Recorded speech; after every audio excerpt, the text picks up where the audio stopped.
Meuf, est-ce qu'il faut séparer l'œuvre de l'artiste? Écoute, je t'explique ça de suite. Caravaggio, par exemple, le peintre baroque révolutionnaire qui a vécu entre 1571 et 1610, était un réel génie du clair-obscur dans la peinture, mais aussi un criminel. Si tu aimes l'histoire, n'hésite pas à t'abonner car je sors une vidéo par jour.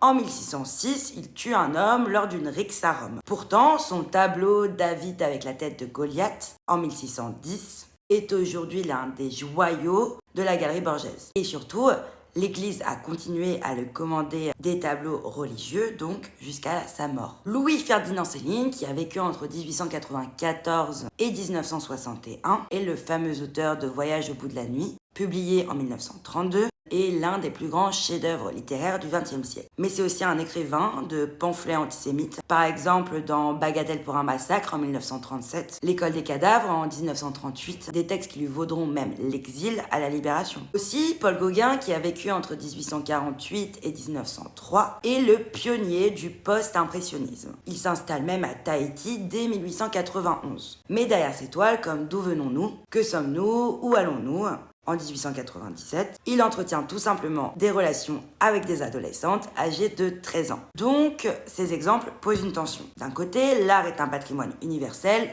qui dépasse son créateur. De l'autre côté, exposer ou publier ses œuvres, c'est aussi donner une place à l'artiste qui a failli moralement, lui donner une reconnaissance qu'il ne mériterait donc pas. Alors, séparer ou non l'œuvre de l'artiste, c'est une chose que l'histoire n'a pas réussi à trancher.